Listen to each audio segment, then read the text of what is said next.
Habib Abdurrahman bin Ahmad Assegaf dan tamu kita Al-Habib Hamid bin Abu Bakar Al-Hamid. Semoga guru-guru kita disehatkan oleh Allah Subhanahu wa taala dengan kemuliaan Nabi kita Muhammad sallallahu alaihi wasallam. Hadirin yang dimuliakan oleh Allah Subhanahu wa taala, seperti lazimnya biasa sebelum kita serahkan kepada penceramah kita minta Habib Abdullah bin Ja'far Assegaf untuk membacakan kitab An-Nasihah Diniyah karangan Habib Abdullah bin Alwi Al-Haddad. Falyatafadhal. Shallallahu ala Muhammad.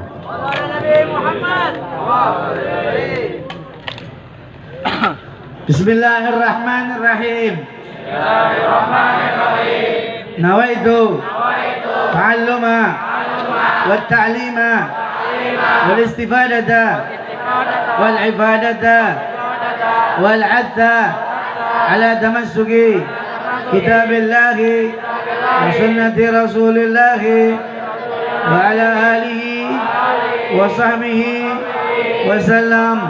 رب اشرح لي صدري ويسر لي أمري واحلل عقدة من لساني يفقهوا قولي برحمتك يا أرحم الراحمين.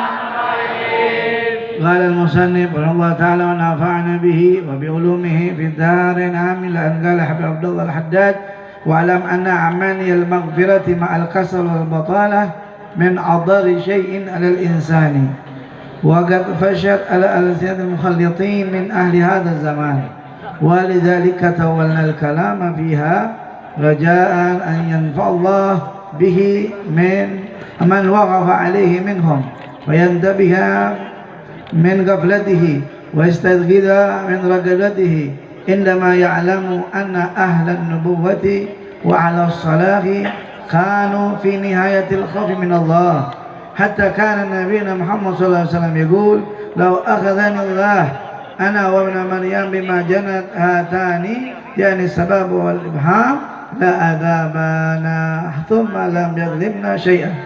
ولا شك أن الأنبياء والأولياء أعرف بالله وبكرامه العظيم ورحمته الواسعة من غيرهم، فلم يبغى إلا أن يكون أهل التخليد والتفريد أولى بالخوف من كل وجه وعلى كل حال.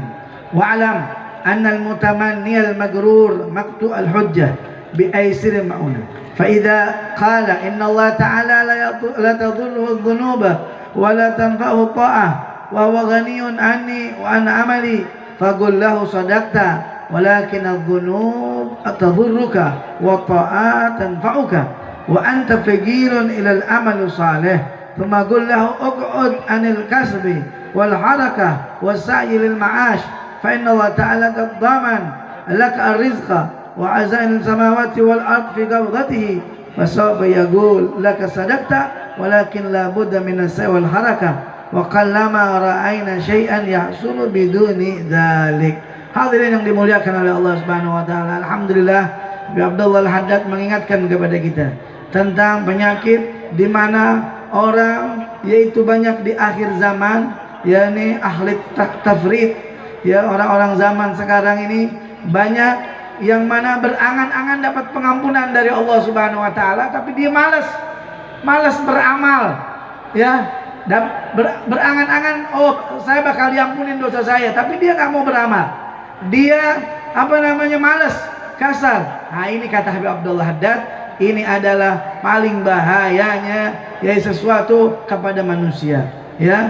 Sesungguhnya banyak keluar dari lisan-lisan orang ahli zaman al-mukhallithin, orang yang suka berdosa di akhir zaman sekarang, di akhir zaman nih, min ahli hadza zaman. Ya makanya kata Habib Abdullah Haddad, saya akan bahas ini panjangan sedikit. Dengarkan, dikatakan mudah-mudahan bermanfaat dan bisa membangunkan orang yang tertidur. Ya, maksudnya yang dia lalai kepada Allah Subhanahu wa taala.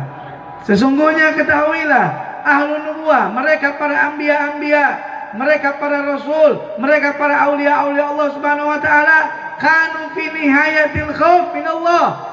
Mereka itu sangat takut kepada Allah Subhanahu wa taala. Padahal wala syakka tidak diragukan lagi mereka para aulia, para anbiya, para orang-orang yang dekat dengan Allah Subhanahu wa taala, mereka adalah orang yang ahlul iman, orang yang ahlul amal, orang yang banyak dan dekat dan tahu kepada Allah Subhanahu wa taala. Tetapi apa yang terjadi?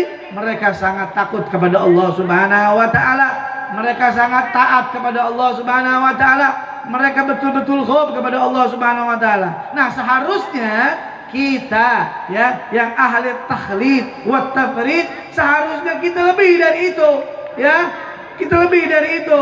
Kalau ada di antara mereka yang berkata nih, orang-orang yang tertipu, yang bilang, oh Allah Subhanahu wa taala enggak bakal dirugikan dengan maksiat saya, dan maksiat saya ini tidak merugikan Allah Subhanahu wa taala, dan amal saya juga nggak bakal beri manfaat kepada Allah Subhanahu wa taala. Katakan, kata Habib Abdullah Haddad kepada mereka, maksiatmu betul tidak akan merugikan Allah, tapi maksiatmu merugikan dirimu sendiri. Amalmu betul tidak bikin manfaat kepada Allah, tapi amalmu memberikan manfaat untuk dirimu sendiri. Katakan kepada mereka, oh kalau begitu kamu duduk aja. Kalau mau dunia, kalau mau yang namanya urusan dunia, udah duduk aja, nggak usah ngapa-ngapain.